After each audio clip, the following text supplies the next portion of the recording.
کہ ان دونوں آپ کی جوتیاں سیدھی. مجھے خوشی ہوئی کہ ان دونوں نے آپ کی کیا کی؟ جوتیاں سیدھی کی. ان دونوں نے کیا کی؟ جوتیاں سیدھی کی. مجھے کیا ہوئی؟ خوشی ہوئی. تو یہ خوشی کا گویا کہ استاد کے تعلق سے بھی اظہار کیا اور اپنے بچوں کے تعلق سے بھی اظہار کیا.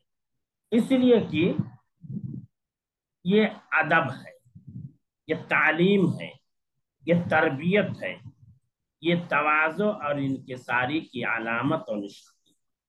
اور اس بات کی نشانی ہے کہ انسان کے اندر گھمنڈ نہیں، انسان کے اندر کبر اور غرور نہیں. دوسری چیز یہ ہے کہ انسان جب چھوٹے چھوٹے کام کرتا ہے تو چھوٹے چھوٹے معمولی کام کرنے کی وجہ سے اگر اس کے اندر کبر اور گھمنڈ پیدا ہو گیا ہے تو ختم ہو جاتا ہے. اس لیے کہ انسان دیکھتا ہے، لوگ دیکھ رہے ہیں کہ وہ یہ کام کر رہا ہے، لوگ دیکھ رہے ہیں وہ یہ کام کر رہا ہے. تو جب یہ لوگ دیکھ رہے ہیں یہ کام کر رہا ہے، معمولی درجے کا آدمی کام کر رہا ہے، تو اس کے اندر سے یہ ہوگا کہ ہم یہ اب کبر نہیں کرنا چاہیے، گھمنڈ نہیں کرنا چاہیے، یا اپنے آپ کو بڑا نہیں سمجھنا چاہیے. تو انسان جو ہے جب چھوٹے چھوٹے کام کرتا ہے تو اس کے اندر سے تکبر ختم ہو جاتا ہے، کبر ختم ہو جاتا ہے. جس سے ہمارے رسول صلی اللہ علیہ وسلم کا معاملہ کیا ہے؟ ہمارے رسول صلی اللہ علیہ وسلم جہاں دعوت و تبلیغ کا کام کرتے تھے، وہیں اپنے شاگردوں کے ساتھ بھی بیٹھ کر کے کام کیا کرتے تھے. مسجد نبوی تعمیر ہو رہی ہے، آپ کے صحابہ اگر پتھر اٹھا کے لا رہے ہیں تو آپ بھی اٹھا کے لا رہے ہیں. غزوہ خندق کھودی جا رہی ہے، خندق کھودی جا رہی ہے، صحابہ کرام خندق کھود رہے ہیں تو آپ صلی اللہ علیہ وسلم بھی کھود رہے ہیں. خندق کھودی جا رہی ہے، اللہ کے رسول صلی اللہ علیہ وسلم کھود رہے ہیں، صحابہ بھی کھود رہے ہیں. تو اس سے جو ہے ایک تو یہ شاگردوں میں حوصلہ اور ذوق پیدا، چھوٹے لوگوں میں ذوق اور حوصلہ پیدا ہوتا کہ ہمارا قائد جو ہے، ہمارا رہنما جو ہے، وہ ہمارے ساتھ معاون اور مددگار ہے. وہ یہ نہیں چاہتا کہ ہم ہی خالی پریشانی اٹھائیں، وہ چاہتا کہ لوگوں کے لیے آسانیاں، لوگوں کے ساتھ کیا ہے؟ آسانیاں آئیں. اسی لیے انسان کے دل میں اس طرح کی چیزیں نہیں پیدا ہوں گی، گھمنڈ نہیں پیدا ہوں. تو یہاں ہارون رشید کا بہت مشہور بادشاہ گزرا. اس کے دو بیٹے تھے، ایک کا نام امین تھا، دوسرے کا نام مامون. ہارون رشید کی بیوی کا نام کیا تھا؟ کون بتائیں گی؟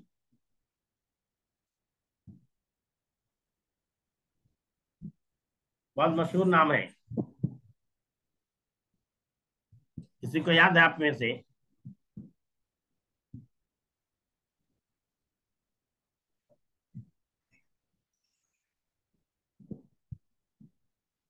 آپ میں سے کسی کو یاد ہے کہ ہارون رشید کی بیوی کا نام کیا تھا؟ بلقیس. ہارون رشید کی بیوی کا نام کیا تھا؟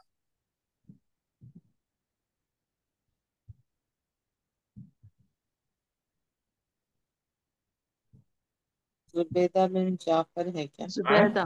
زبیدہ. زبیدہ. ہارون رشید کی بیوی کا نام کیا تھا؟ زبیدہ تھا. جنہوں نے نہر کھدوائی تھی جس کا نام کیا تھا؟ نہر زبیدہ تھا.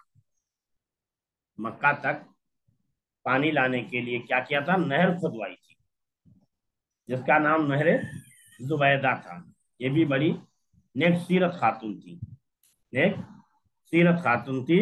ہارون رشید کی بیوی کا نام تھا زبیدہ، جن کا مشہور کارنامہ کیا ہے؟ انہوں نے نہر کھدائی تھی جس کا نام ہی نہر زبیدہ تھا. وہ حجاج کو، مکہ میں پانی وغیرہ نہیں تھے، اس پانی کو فراہم کرنے کے لیے، پانی کو فراہم کرنے کے لیے انہوں نے ریگستان سے گزار کر کے نہر کھدوائی تھی مکہ تک پانی لانے کے لیے. یہ بہت بڑا کارنامہ. تو اس سے اس بات کا پتہ چلتا ہے کہ اسلام میں جس طرح مردوں نے کارنامے انجام دیے اس طرح عورتوں نے بھی کارنامے انجام دیے. جس طرح مردوں کی خدمات ہیں اس طرح عورتوں کی بھی خدمات، رفاہی خدمات ہوں، تعلیمی خدمات ہوں، تدریسی کی خدمات ہوں، قرآنی خدمات ہوں، حدیثی خدمات ہوں، فقہی خدمات ہوں، ادبی خدمات ہوں، ہر طرح کی خدمات عورتوں نے بھی انجام دیا۔ یہ الگ بات ہے کہ عورتیں کم ہیں، لیکن عورتوں نے بھی خدمات انجام دیا ہے، تمام حدود کی پاسداری کرتے ہوئے۔ یہ یاد رکھیے، تمام اسلامی حدود و قیود کی پاسداری کرتے ہوئے، نہ کہ اسلامی حدود و قیود سے آزاد ہو۔ جیسے آج کے زمانے میں اگر ہم دنیاوی تعلیم سیکھ لیتے ہیں تو ہم یہ سمجھتے ہیں کہ اسلامی حدود سے آزاد ہو گئی، ہمیں اسلامی حدود کی پابندی کرنے کی ضرورت نہیں، چاہے جہاں ملنا بیٹھنا اٹھنا بیٹھنا مرد ہو عورت ہو کسی سے کوئی پرواہ ہمیں نہیں ہوتی، عار نہیں ہوتا۔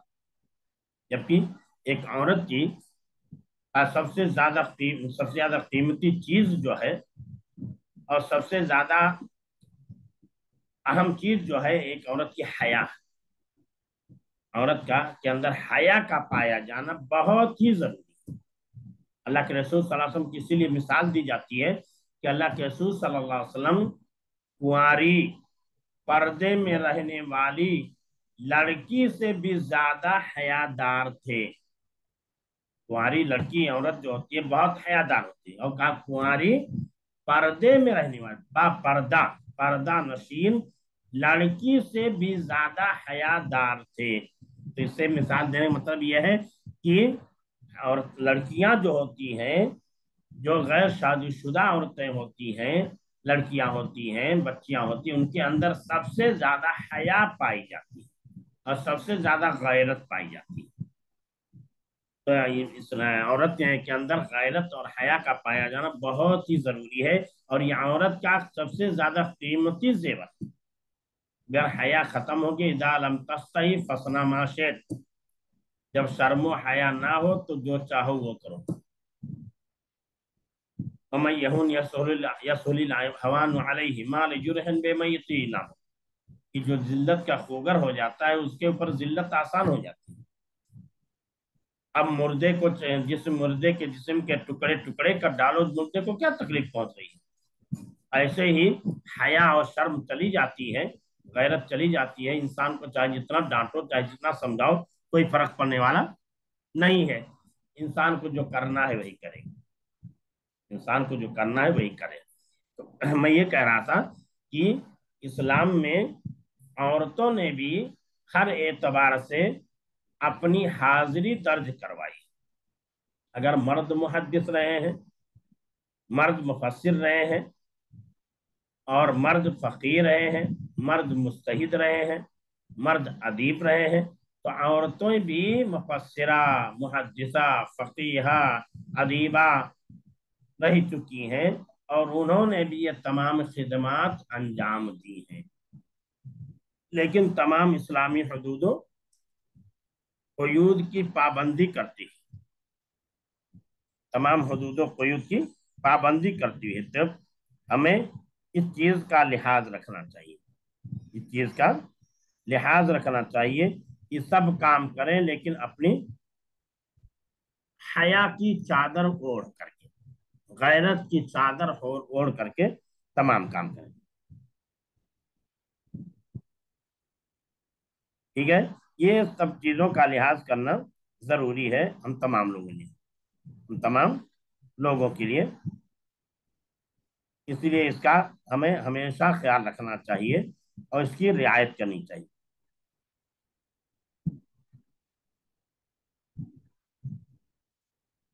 یہاں جو ہم پڑھ رہے ہیں اس سبق میں ہارون ہے استاد کا ادب، تو ایک بادشاہ کا واقعہ ہے۔ کس کا واقعہ؟ بادشاہ کا واقعہ، یعنی ایک عام آدمی کا واقعہ نہیں ذکر کیا، ایک عام آدمی کا واقعہ نہیں ذکر، اس لیے کہ بادشاہ کے جو بچے ہوتے ہیں ناز و نعم میں پڑھتے ہیں، ناز و نعم میں پڑھتے ہیں، اور بہت ہی زیادہ حساس مزاج کے ہوتے ہیں، اور بہت ہی زیادہ نفاست پسند ہوتے ہیں، اور بہت ہی زیادہ ان کے اندر بڑکپن پایا جاتا ہے۔ اور جب ایسے بچے ہوں اور استاد کے ساتھ ایسا معاملہ کریں تو ظاہر سی بات ہے اس گویا کہ ان بچوں کی تربیت بہترین طریقے سے کی گئی. تو بچوں کی تربیت کرنا سب سے بڑا فریضہ، سب سے بڑی ذمہ داری جو ہے عورت کی. مرد کے اوپر ذمہ داری جو ہے باہر سے کرنا، کمانے کی ذمہ داری عورت پہ نہیں ہے. اسلام نے مشقت کے جو کام ہیں، بھاری بھرکم جو کام ہے، وہ ذمہ داری اسلام نے عورتوں پر نہیں مردوں پر رکھی. باہر مارکیٹ میں جانا، تگ و دو کرنا، دوڑ دھوپ کرنا، ملنا جلنا، سب کچھ یہ مردوں کے ذمہ ہے. اس لیے انہیں اللہ تعالیٰ نے جو بازو دیا ہے، جو طاقت اور ہمت دی ہے، بہت ہی زیادہ اعلیٰ قسم کی دی ہے کہ ہر چیز سے وہ مقابلہ کر سکتے ہیں. اس لیے ان کو باہر کے کام کرنے ہیں، وہاں پریشانیاں ہیں، تکلیفیں ہیں، مصائب ہیں، آلام ہیں، ہر قسم کے لوگوں سے ملنا ہے. تو اسی لیے ایسی ہمت، ایسی جرات، ایسا بازو اور ایسا عزم انہیں دیا ہے. اور عورتوں کے اوپر ذمہ داری سب ہے مردوں بچوں کی تربیت. اس لیے انہیں نازک تربیت بنایا. اور نازک طبیعت ہوں گی، نرم دل ہوں گے تو بچوں کی تربیت کرنا آسان ہو. مرد سخت مزاج کا ہوتا ہے، بچوں کو پڑھانے کے لیے بیٹھا، 2 بار پڑھایا، 3 بار پڑھایا، 4 بار پڑھایا، نہیں آیا مارنے لگا، تو 4 لپڑ لگا دیا. اور عورتیں ایسی نہیں ہوتی، بچے کو ہر اعتبار سے سمجھانے کی کوشش کرتی ہیں، پڑھانے کی کوشش کرتی ہیں، اور انہیں سکھانے کی کوشش کرتی ہیں. مارنے سے حتی الامکان گریز کرتی ہیں، حتی الامکان گریز کرتی بچتی ہیں. اس لیے کہ اللہ تعالیٰ نے انہیں نرم مزاج بنایا، نازک طبیعت کی بنایا. تو اسی لیے ان کے لیے بچوں کی تربیت کرنا آسان ہوتا ہے. مردوں کے لیے بچے کی تربیت کرنا آسان نہیں ہے. چھوٹے بچوں کی، جو لوگ چھوٹے بچوں کو نہیں پڑھاتے ہیں، آپ ان سے پوچھ لیے جو بڑے بچوں کو پڑھاتے ہیں کہ چھوٹے بچوں کو کیسے پڑھایا جائے گا، نہیں پڑھا پائیں گے. آسان کام نہیں ہوگا چھوٹے بچوں کا پڑھانا. جو اچھال کود ادھم مچاتے ہیں چھوٹے بچے، ہر ایک کے برداشت کی بات نہیں ہوگی کہ برداشت کر لے جائے. لیکن عورت ذات جو ہے، چاہے جتنا ادھم مچائے یا جتنا کچھ ہے، وہ ڈانٹ کر کے، ڈپٹ کر کے، سمجھا کر کے، بجھا کر کے، تھوڑا بہت تنبیہ کر کے ان کو اپنے قبضے میں کیے. اور مرد ہے تو مار مار کے ان کو کچھ عمر نکال دے گا. آئندہ پڑھنے کے لیے بچے آئیں گے، مولانا بہت مارتے ہیں، ٹیچر بہت مارتے ہیں، یہ شکایت ہو جائے گی. تو اسی لیے عورتوں کو نرم نازک طبیعت بنایا، کیونکہ ان کے اوپر بچوں کی تربیت کی ذمہ داری، چھوٹے چھوٹے ننھے منھے بچوں کی تربیت کی ذمہ داری. تو تربیت اگر بہترین ہوگی، اچھی تربیت ہوگی، تو بچے اسی طریقے پر اپنے استاد کے ساتھ معاملہ کریں گے، اپنے رشتے دار کے ساتھ معاملہ کریں گے، اپنے خاندان کے لوگوں کے ساتھ معاملہ کریں گے. اگر ہم نے تربیت دے دی ہے سلام کرنے کی، تو بچہ جب بھی دروازہ کھولا جائے گا، کوئی بھی کھولے گا، امی کھولے، ابو کھولے، بہن کھولے، بھائی کھولے، خالہ کھولے، پھوپھی کھولے، نانی کھولے، دادی کھولے، کوئی بھی کھولے، تو ان کہے گا السلام علیکم ورحمۃ اللہ وبرکاتہ. گھر سے نکلنے لگے گا، السلام علیکم ورحمۃ اللہ وبرکاتہ کہے گا. کوئی بھی مہمان آئے گا فوراً بڑھ کر کے سلام کرے گا. اس لیے کہ انہیں تربیت دی گئی ہے کہ بچے بیٹے ہر ایک سے آپ کو سلام، کوئی بھی آئے آپ کو سلام کرنا. ایسے ہی بچہ گھر سے باہر نکلنے لگے گا، ماں اگر اس کے ساتھ معاون و مددگار ہے، بچہ دعا پڑھنا پڑے گا، بچے بیٹا گھر سے باہر نکلنے کی دعا پڑھو، اور بچہ پڑھے گا. گھر میں داخل ہوا، بیٹا گھر میں داخل ہونے کی دعا پڑھو. نہیں آتا تو ماں پڑھائے گی دے گی.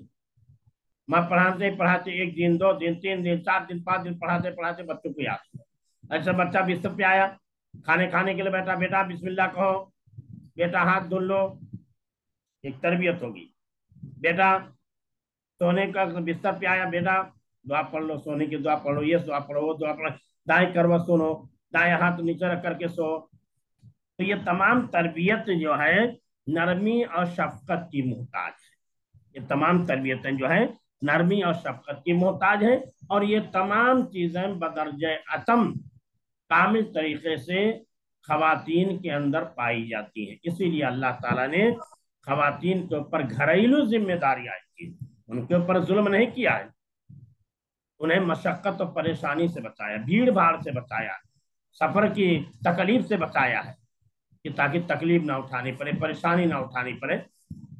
اور انہیں اپنی عزت و آبرو کے لیے کہیں لالے نہ پڑے رہیں، ان کی غیرت کہیں نہیں مر جائے، ان کی حیا کی چادر کہیں تار نہ ہو جائے، اس چیز سے بچانے کے لیے اسلام نے کیا، کیونکہ عورت کی حیا سب سے عزیز ہے اور انسان کی عزت سب سے عزیز ہے، عورت کی عزت سب سے عزیز ہے۔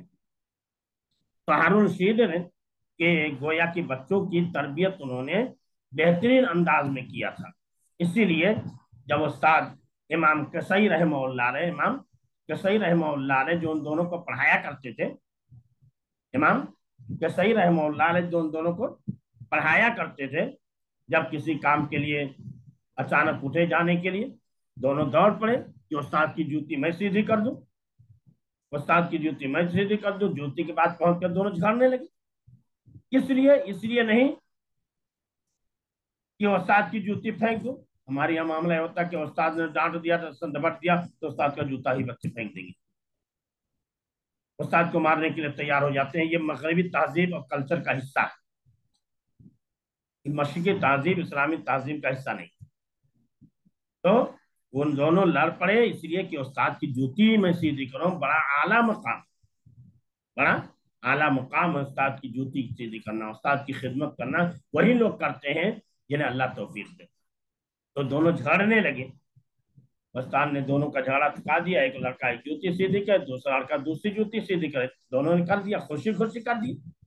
اور جب ہارون رشید کو اس کی خبر ہوئی تو ہارون رشید غصہ نہیں ہوا، بیٹوں کو ڈانٹا نہیں، ارے تم بادشاہ کے بچے ہو، ایک استاد کی معمولی درجے کے آدمی کی جوتی سیدھی کر رہے ہو، ایسی حرکت کر رہے ہو، تم نے تمہاری ناک مٹی میں ملا دی۔ نہیں، خوش ہوا، استاد کو بھی اعزاز سے نوازا، اکرام سے نوازا، اور خوشی کا اظہار کیا کہ میرے بچوں نے آپ کی جوتی سیدھی کی، مجھے بہت خوشی ہوئی، اب بچوں سے بھی خوش ہوا، اب بچوں کو خوش ہو کر کے انہیں انعام سے نوازا۔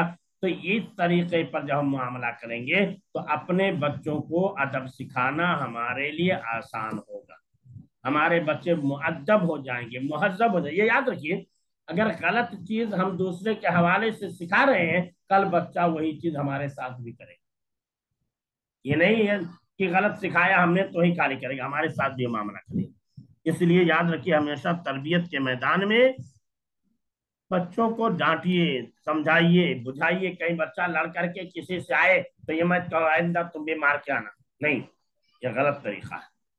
ان کے گھر جا کر یہ شکایت کیجیے آپ کے بچے نے کیا ہے ہمارے بیٹے سے، آپ سمجھائیے اپنے بیٹے کو، لیکن یہ کہہ دینا آئندہ تم بھی مار کے آنا، یہ غلط ادب ہے، یہ غلط طریقہ سکھانا ہے۔ آج وہاں مارے گا، پرسوں وہاں مارے گا، درس وہاں مارے گا، روزانہ شکایت آئے گی۔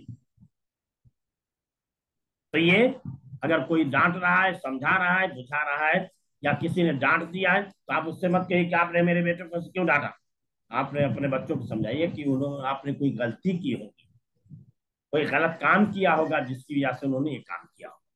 تو اس طریقے پر ہم جب تربیت دیں گے بچوں کو تو ہمارے بچے مؤدب اور مؤدب بنیں گے، تہذیب یافتہ بنیں گے۔ اللہ تعالیٰ سے دعا ہے کہ اللہ ہمیں اسلامی طریقے پر تربیت کرنے کی توفیق عطا فرمائے۔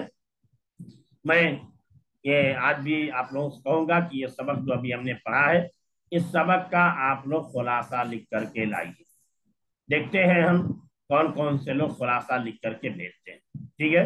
السلام علیکم ورحمۃ اللہ وبرکاتہ۔ سبحانک اللہم وبحمدک، اشہد ان لا الہ الا انت، استغفرک واتوب